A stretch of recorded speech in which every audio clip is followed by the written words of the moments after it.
Hello friends, मैं संतोष भारती और आप सभी को हमारा यूट्यूब चैनल सिविल सर्विसेज पे स्वागत है।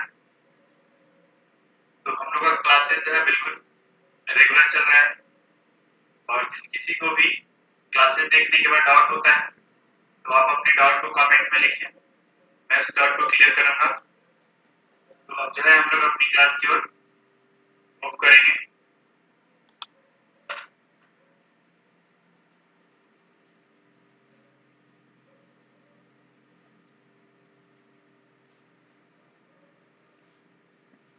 तो आज जो हम लोग का है वो एंशियंट हिस्ट्री। तो एंशियंट हिस्ट्री में हम लोग अपना जो है बेसिक करेंगे क्या। तो बेसिक में जैसे सबसे पहला चीज हमारे पास क्या है, हिस्ट्री। तो हिस्ट्री का मतलब क्या होता है कि एक chronological sequence of events that has occurred in the human era. ठीक है, मतलब ह्यूमन ईरा में क्या होता है, एक सीक्वेंस में वन बाय वन करके जो इवेंट क्या होता है घटते जाता है। पहले ये चीज हुआ, फिर इसके बाद ये चीज हुआ, फिर इसके बाद ये चीज हुआ, फिर इसके बाद ये चीज हुआ, फिर इसके बाद ये चीज हुआ। तो इस तरह से क्या होता है, ये जो रेगुलर इवेंट क्या होता है जो हैपेंड चलता चला जाता है ना। तो इसको एक ये जो ऑर्डर फॉर्म हो रहा है, तो इसी तरह से ये जो ऑर्डर फॉर्म होता है वन बाय वन करके, तो इसी क्रोनोलॉजिकल सीक्वेंस को क्या बोला जाता है, हिस्ट्री। तो हिस्ट्री को हम लोग क्या करते हैं, तो एक क्रोनोलॉजिकल सीक्वेंस में जो भी इवेंट्स ह्यूमन इरा में घटा है उसको क्या करते हैं, जो रिकॉर्ड किया हुआ है उसी को हम लोग क्या करते हैं, स्टडी करते हैं हिस्ट्री में, है ना। तो अब देखिए यहाँ पे कुछ हमारे पास हिस्ट्री का जो जो ये इवेंट्स क्या है घटते गए हैं, है ना, वन बाय वन करके। तो इसकी कुछ इविडेंस है। इविडेंस का मतलब होता है हमारे पास प्रमाण। तो हिस्ट्री को जो है इसके बेसिस पे तीन पार्ट्स में क्या किया गया है, डिवाइड किया गया है। तो तीन पार्ट में जो डिवाइडेड है वो क्या क्या है, तो pre historical period, proto historical period और historical period. Pre historical period, proto historical period और हिस्टोरिकल पीरियड। तो ये तीन पार्ट्स हैं जिसमें कि हिस्ट्री को डिवाइड किया गया है ना। तो सबसे पहली बात करेंगे प्री हिस्टोरिकल पीरियड का।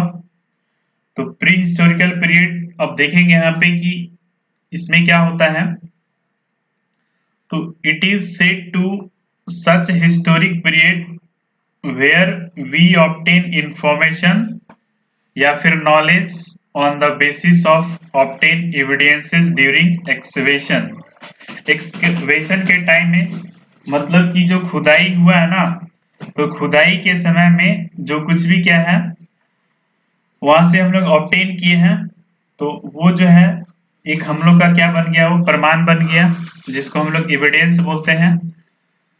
तो इस एक्सकेवेशन जो हम लोग खुदाई किए उससे जो कुछ भी हम लोग को मिला उसको हम लोग क्या किए, स्टडी किए। और स्टडी करने के बाद मतलब हिस्टोरियन जो है वो स्टडी किए, उसके बाद उन्होंने बताया, है ना। तो ये जो चीज होता है इस तरह से जहाँ पे हम लोग नॉलेज को अचीव करते हैं, तो ये हम लोग प्री हिस्टोरिकल पीरियड में ऐसा करते हैं, है ना। मतलब ये जो है पीरियड ये इस तरह का समय होता है जहाँ पे क्या करते हैं कि हम लोग इंफॉर्मेशन को कलेक्ट करते हैं। एक्सकेवेशन, जो एक्सकेवेशन के टाइम में जो कुछ भी निकलता है खुदाई के समय में उसको हम लोग हिस्टोरियन जो है स्टडी करता है, उसके बाद वो बताता है।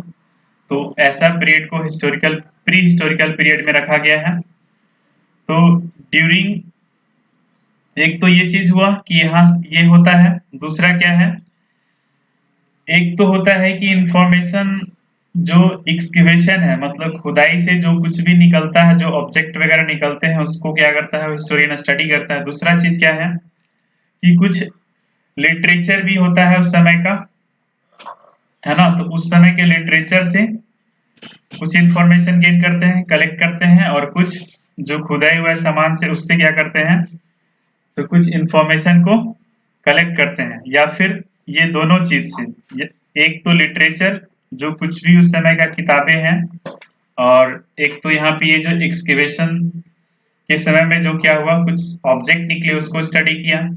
तो या तो इस ऑब्जेक्ट जो खुदाई के समय में निकल रहा है उसके स्टडी के थ्रू, या फिर ये जो लिटरेचर जो उस समय के बुक होते थे, तो ये दोनों से इसमें क्या करते हैं, इस पीरियड में क्या किया जाता है, तो इंफॉर्मेशन को कलेक्ट किया जाता था, है ना। और उसके बाद उस इंफॉर्मेशन को रिकॉर्ड कर दिया तो हिस्टोरियन बुक में, जो कि उसको फिर हम लोग क्या करते हैं, तो स्टडी करते हैं। तो अब यहाँ पे देखिए क्या है कि एक तो एक्सकेवेशन देख रहे हैं जिसको हम लोग खुदाई बोलते हैं, और दूसरा लिटरेचर मतलब जो किताबें जो मिल रहा है। तो इसका एग्जांपल जो है प्री हिस्ट्री का, अगर हम लोग ऐसा लें तो स्टोन एज जो होता है वो प्री हिस्टोरिक पीरियड में आता है ना। तो स्टोन एज जो है ये एक पीरियड है किसका, तो प्री हिस्टोरिकल पीरियड का, है ना। क्योंकि स्टोन एज में क्या होता था कि वहां पे ये एक्सकेवेशन का काम बहुत ज्यादा हुआ है ना। तो इस एक्सकेवेशन से स्टोन एज के बारे में हम लोग को पता चला। तो ये जो मेनली जो टाइम था वो क्या है, प्री हिस्टोरिक पीरियड में आता है। और अगला जो है वो प्रोटो हिस्टोरिक पीरियड। तो प्रोटो हिस्टोरिक पीरियड में क्या होता है कि ये एक ऐसा हिस्टोरिकल पीरियड है जहाँ पे हम लोग के पास लिटरेरी सोर्सेज अवेलेबल होने के बावजूद हम लोग उसको स्टडी नहीं कर पाते हैं, है ना। क्योंकि उसका डिकोडिंग कोई उस चीज को समझ नहीं पाता है। लिटरेरी सोर्स होता है मतलब किताबें वगैरह होते हैं, है ना। पढ़ने वाला चीज ऑलरेडी अवेलेबल होता है, लिखा हुआ चीज जो है वो अवेलेबल होता है ना। लेकिन उसके लोग क्या कर पाते हैं, पढ़ नहीं पाते हैं। उनका लैंग्वेज ही ऐसा लिखा हुआ है कि कोई आज तक स्टडी नहीं कर पाया है। वो उसको जो है डिकोड आज तक मतलब टिल डेट आज तक उसको डिकोड नहीं कर पाए हैं लोग, है ना। जितने भी हिस्टोरियन है वो इसको आज के डेट में भी वो डिकोड नहीं कर पाए, उनके लैंग्वेज को समझ नहीं पाए। तो प्रोटो हिस्टोरिकल पीरियड उस पीरियड को बोलते हैं कि जिस पीरियड में हम लोग के पास लिटरेरी सोर्स अवेलेबल है, लेकिन हम लोग उसको क्या कर रहे हैं, तो स्टडी नहीं कर पा रहे हैं। जैसे कि इंडस वैली सिविलाइजेशन में क्या था कि जो सोर्सेज थे, लिटरेरी सोर्सेज जो अवेलेबल था, लेकिन उसको आज तक जो है हिस्टोरियंस स्टडी नहीं कर पाए हैं। तो ये जो पीरियड है, ये इंडस वैली सिविलाइजेशन, ये प्रोटो हिस्टोरिक पीरियड में आता है ना। तो ये चीज हो गया pre historic period, proto historic period, और अगला क्या है, तो हिस्टोरिकल पीरियड। तो हिस्टोरिकल पीरियड उस पीरियड को बोला जाता है कि जहां पे हम लोग के पास क्या होते हैं, दोनों एविडेंसेस अवेलेबल होते हैं, है ना। एक तो एक्सकेवेशन जो खुदाई वाला चीज होता है वो, और दूसरा लिटरेचर, है ना। यहाँ पे क्या होता है, लिटरेचर, दोनों चीज अवेलेबल होता है, एक्सकेवेशन वाला भी चीज और लिटरेचर वाले भी चीज, है ना। तो ये हम लोग ये किस पीरियड में होता है, तो हिस्टोरिकल पीरियड में होता है। जैसे कि आप बात करेंगे हिस्टोरिकल पीरियड का, तो एक है यहाँ पे वैदिक पीरियड, इस पीरियड ऑफ हिस्टोरिक पीरियड। ये आपसे ऐसा प्री हिस्टोरिक, प्रोटो हिस्टोरिक या फिर हिस्टोरिक पीरियड का मतलब ऐसे ऑप्शन में दिया जा सकता है, और आपसे पूछा जा सकता है कि ये जो है हिस्टोरिक पीरियड का कौन सा मतलब एग्जाम्पल है, या प्री हिस्टोरिक को कौन रिप्रेजेंट करता है, या फिर प्रोटो हिस्टोरिक को कौन रिप्रेजेंट करता है, या फिर जो हिस्टोरिक पीरियड है वो कौन रिप्रेजेंट करता है इसमें से, है ना।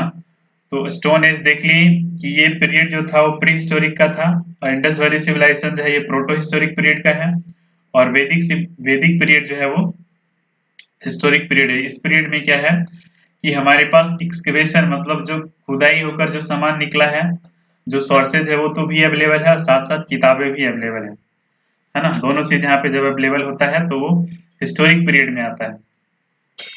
तो अब इस तरह से क्या है कि हिस्टोरिकल सोर्सेज, अब यहाँ पे क्या है कि जो हिस्टोरिकल सोर्सेज है, तो इसमें से कितने तरह का हिस्टोरिकल सोर्सेज है? तो हमारे पास एक आर्कोलॉजिकल है और दूसरा लिटरेरी सोर्सेज है ना? आर्कोलॉजिकल सोर्सेज और लिटरेरी सोर्सेज। तो अब यहाँ पे हम लोग ये देखेंगे कि जो आर्कोलॉजिकल सोर्सेज है, तो इस आर्कोलॉजिकल सोर्सेज में क्या क्या है। तो जैसे कि यहाँ पे क्या हो गया, monuments, coins, seals, pottery, tools and graves, इसके बाद स्कल्पचर एंड पेंटिंग, और इसके बाद इंस्क्रिप्शंस। अब इंस्क्रिप्शंस किसको बोलते हैं? तो जो रिटन टेक्स्ट होता है ऑन स्टोन या फिर वाल, मतलब वाल को, जैसे ये मान लिया जाए एक स्टोन है, तो इस स्टोन को, स्टोन पे मतलब टूल्स के थ्रू इस पे लिखना, है ना, छेद करके इस पे लिखना, मतलब कुछ पार्ट को यहाँ पे स्टोन को टूल से खोद कर क्या करना, तो उस पे लिखना, इसको इंस्क्रिप्शन बोलते हैं, है ना। अगर या तो ये पत्थर हो, चाहे कोई दीवार पे लिखा जा रहा है या कोई पिलर पे लिखा जा रहा है ना। जैसे कि यहाँ पे रॉक इंस्क्रिप्शन, रॉक इंस्क्रिप्शन का मतलब हुआ कि पत्थर पे लिखा जा रहा है ना। और फिर इसके बाद पिलर इंस्क्रिप्शन, फिर केव इंस्क्रिप्शन, ये सब हम लोग जो है सारे कुछ जो है हिस्ट्री में हम लोग पढ़ने वाले हैं। तो अब यहाँ पे क्या है कि दिस फाउंड, ये सब जो चीज है ये एक्सकेवेशन के समय में क्या है कि पाया गया है ना। तो हाउ, अब ये जो है कैसे पाया गया है, तो एक्सकेवेशन के समय में ये सब चीज कैसे पाया गया, तो इसका मतलब है क्या कि ये सब जो पहले जो ये सब सामान या फिर ऑब्जेक्ट होगा वो क्या हो गया, तो इस सॉइल जो मिट्टी के अंदर में क्या हो गया, दब गया, है ना, वो दबता चला गया। फिर उस मिट्टी को क्या किया गया, मतलब अगर उसको खोदा गया, मतलब मिट्टी को खोद कर निकाला गया, तो वहां से ये सब सामान क्या है, निकलते हैं। तो ये सब सामान कैसे निकल रहा है, ये सब सामान अंदर गया होगा तभी तो खोदने के बाद निकल रहा है ना। तो इसका यहाँ पे रीजन क्या है कि over the period of time, मतलब एक समय के बाद जो रिवर है वो अपना पाथ को जो है क्या है, बदला है। जैसे कि मान लिया जाए कि नदी है, कोई सामान पड़ा हुआ है और नदी जो है अपने पानी के साथ क्या करता है, जैसे यहाँ पे पहले के जो लोग रहते थे, जो कुछ भी सामान यूज करने वाले हैं, चाहे पॉटरी हो चाहे क्वाइंस हो, है ना, तो ये सब चीज मान लिया जाए अगर यहाँ पे बिखरा हुआ है और ये नदी है, मतलब नदी है, नदी के अराउंड में लोग पहले रहते ही थे ऐसे, है ना। तो अगर इसका जो पानी है, तो अगर ये इस पानी का फ्लो के साथ ज्यादा स्पीड है, तो इसके साथ ये सब क्या हो गया, बहता हुआ चला जाएगा।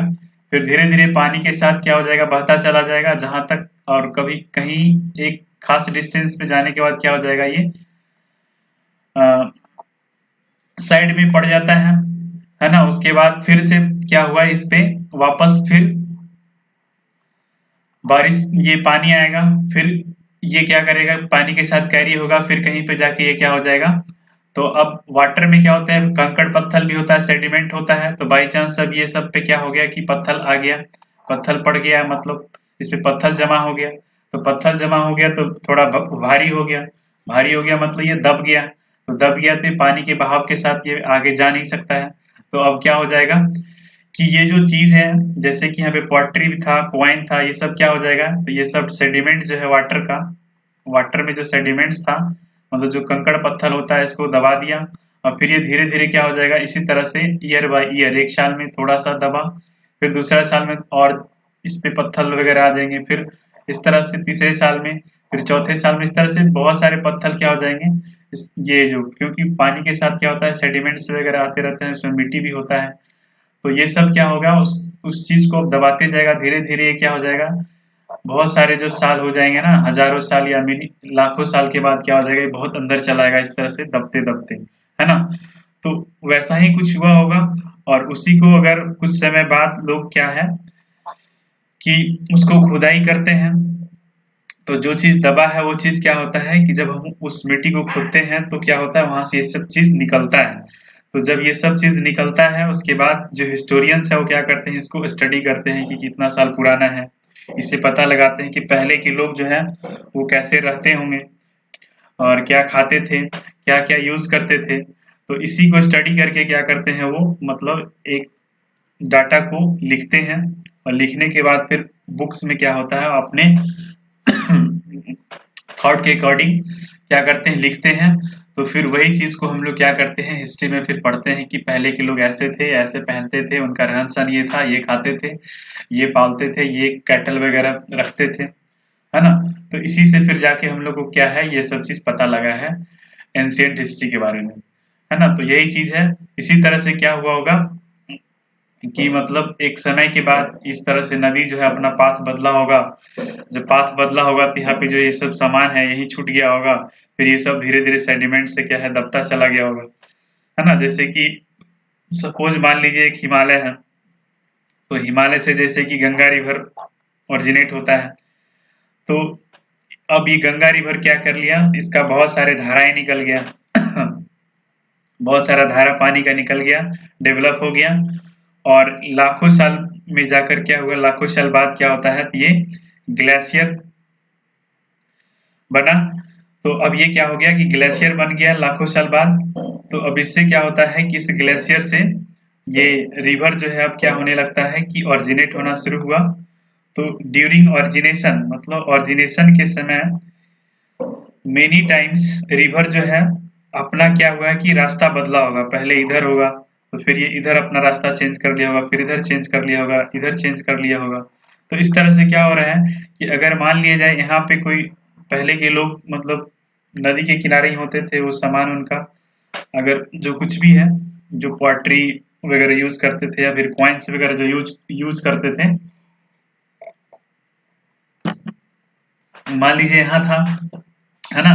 तो ये चीज पानी की एक स्ट्रीम से इधर चला गया, कुछ इधर चला गया, कुछ इधर चला गया, कुछ इधर चला गया, कुछ इधर चला गया, फिर धीरे धीरे क्या हो गया, अब सेडिमेंट तो कंकड़ पत्थर होते ही हैं, तो ये इसके साथ क्या हुआ, सेडिमेंट फिर इस चीज को दबाता गया है, फिर यहाँ पे कुछ सामान दब गया, फिर कुछ यहाँ दब गया, यहाँ दब गया, यहाँ दब गया, ठीक है ना।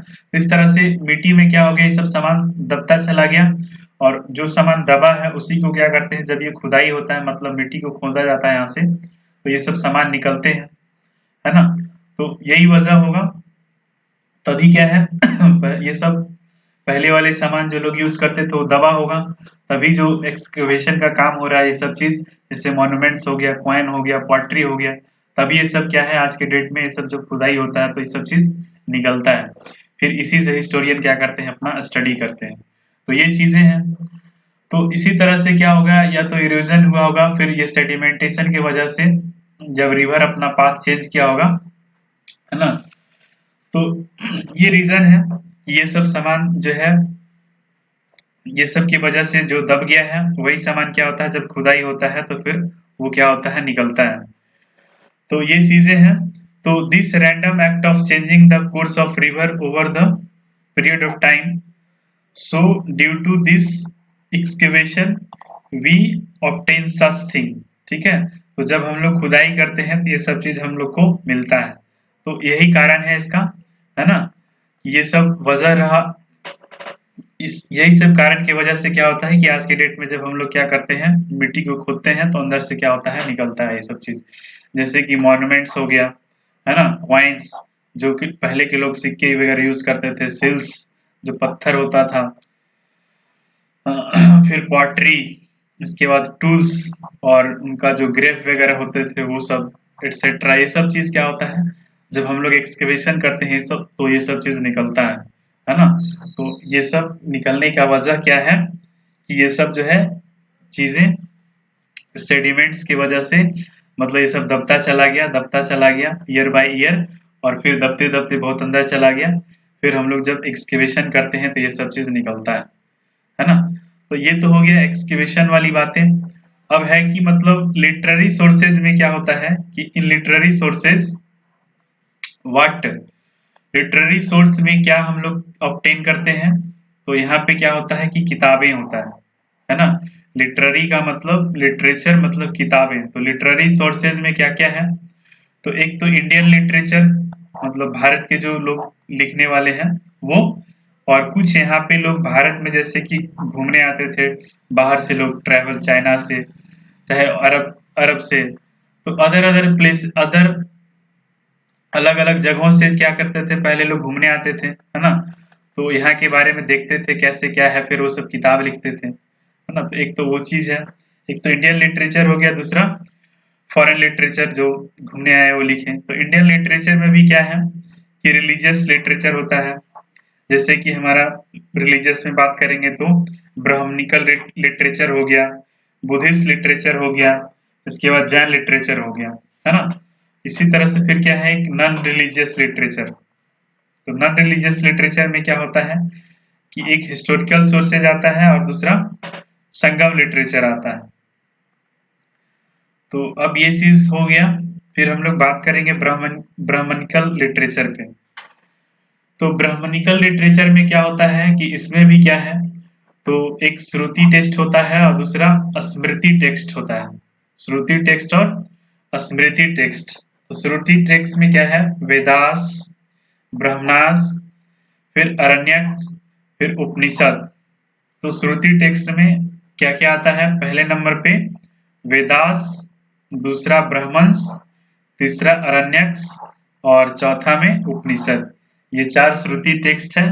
और वेदास हमारा कितने हैं, 4, ऋग्वेद, यजुर्वेद, सामवेद, अथर्ववेद, है ना। इसी तरह से क्या है स्मृति टेक्स्ट। तो स्मृति टेक्स्ट में क्या है कि इसमें भी क्या होता है, 4 होते हैं ये भी। एक तो वेदांगास, वेदांगा के बाद क्या है इपिक्स। इपिक्स में जैसे क्या हो गया हमारा रामायण, रामायण और महाभारत, ये 2 इपिक्स हो गया। इसके बाद पुराण और स्मृति, है ना। तो ये है ब्राह्मणिकल टेक्स्ट हो गया इस तरह से। अब हम लोग बात करेंगे फॉरेन लिटरेचर। तो फॉरेन लिटरेचर का मतलब यहाँ पे क्या है कि जो अलग देश से लोग यहाँ पे घूमने आते थे, इनको ट्रैवलिंग यूज बोला जाता है। तो जो ट्रैवल करने आते थे यहाँ पे देखते थे कि यहाँ का लोग कैसे रहते हैं, क्या खाते हैं, क्या पहनते हैं, है ना, इन लोगों का बोलने का क्या है। तो ये सब चीज के बारे में मतलब ये लोग क्या किए, यहाँ देखने के बाद ये सब वो लोग अपनी किताब में लिखे और फिर यहाँ के लोग जो है किताब को पढ़े, हिस्टोरियंस, फिर उन्होंने ऐसे बताया सबको कि ऐसे ऐसे पहले हुआ। तो फिर ये हमारा एंशिएंट हिस्ट्री इस तरह से बना। तो ये है ग्रेको रोमन राइटर और फिर चाइनीज और अरब राइटर, है ना। जो अरब वाले घूमने आए वो कुछ किताबें लिखे, चाइनीज वाले कुछ लोग हैं जो कि वो किताबें लिखे। तो यहाँ पे बात करते हैं रोमन जो राइटर है, जैसे प्लिनी, टॉलमी, डायनिसियस, मेगास्थनीज, थियसस और हेरोडोटस, है ना। इसी तरह से ये तो हो गया रोमन राइटर, है ना, प्लिनी, टॉलमी, डियोनिसस, मेगास्थनीज, थियसस और हेरोडोटस।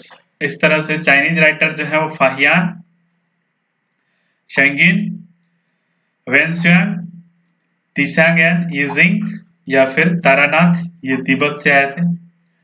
फिर इसी तरह से अरब राइटर है सुलेमान, अल मसूदी, अल-बेरूनी, इब्न बतूता और मार्को पोलो, है ना। तो ये सब क्या है, ये सब राइटर हो गए, मतलब फॉरेन लिटरेचर जो लिखने वाले हैं ये सब है। ये सब से क्वेश्चन पूछे जाते हैं, बहुत सारे पूछे गए हैं। अब जब मैं क्वेश्चन पेज पे बात करूंगा तब वहां पे ये सब चीज आएंगे, तब हम लोग को कंफर्म होगा कि इसमें रियली में से क्वेश्चन बनते हैं, है ना। तो फिर इसका इम्पोर्टेंस हम लोग को समझ में आएगा। तो मैंने बता दिया अभी ये हमारा जो अपना लिटरेचर था, है ना, ब्राह्मणिकल टेक्स्ट के बारे में, ब्राह्मणिकल लिटरेचर के बारे में बात की हम लोग, वेदास वगैरह के बारे में, श्रुति टेक्स्ट और स्मृति टेक्स्ट। और फिर ये जो ट्रैवलर हैं जो उन्होंने जैसे कि रोमन वाले लिखे राइटर, रोमन राइटर जो थे वो कुछ किताबें लिखे हैं, चाइनीज वाले लिखे हैं, फिर अरब वाले लिखे हैं, उनका मैंने नाम भी बताया। अब हम लोग बात करते हैं कि हिस्ट्री में कुछ डेटिंग। तो डेटिंग जो है हम लोग कैसे करते हैं, तो रेडियो कार्बन डेटिंग है, एक मेथड है, इसके थ्रू जैसे कार्बन 14, है ना। तो कार्बन मेनली लिविंग चीज में पाया जाता है, इसलिए ये लिविंग ऑर्गेनिज्म से ट्रेस होता है है ना। तो ये कार्बन 14 से हम लोग क्या ट्रेस करते हैं, इससे पता लगाते हैं। From this we try to know, हम लोग जानने का कोशिश करते हैं या आइडेंटिफाई करते हैं कि ये कितना समय पुराना है, मतलब टाइम पता करते हैं कि कितना टाइम पहले का है ना। तो ये इसमें क्या बोलते हैं, इसको कार्बन 14 बोला जाता है। ये कार्बन 14 मेथड है जिससे हम लोग क्या करते हैं, डेट पता लगाते हैं, है ना। और ये कार्बन लिविंग ऑर्गेनिज्म में ही होता है। तो इसमें लिविंग ऑर्गेनिज्म में ये डेट पता लगाया जाता है कि ये जो है कितना पुराना है ना। तो अगला चीज है कि क्लाइमेट और वेजिटेशन, मतलब कितना साल पहले का, मतलब अगर बहुत साल पहले का कैसा क्लाइमेट था या फिर कैसा वहां पे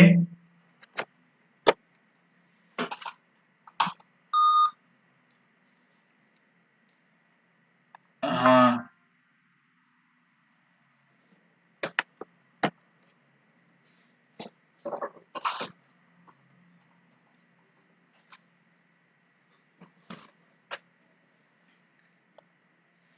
कैसा क्लाइमेट था या फिर इसका वेजिटेशन कैसे था। तो इससे हम लोग क्या पता लगाते हैं, हम लोग आइडेंटिफाई करते हैं प्लांट रेसिड्यू से, जैसे कि पोलन एनालिसिस होता है, पोलन ग्रेन वगैरह होता है, उससे पता करते हैं। और फिर ट्री रिंग्स, जो ये जैसे कि लकड़ी होता है ना, तो लकड़ी में इस तरह से रिंग होता है, इस तरह से, तो ये रिंग गिनकर पता लगाते हैं कि ये कितना पुराना है, ये चीज है। तो इस तरह से by counting the number of tree rings in would, ये चीज पता लगाते हैं। तो ये चीज है। फिर अगली क्लास में हम लोग इसके बाद जो है हम लोग स्टडी करेंगे। तो आज की क्लास को जो है हम यहीं पे एंड करेंगे। तो बाय।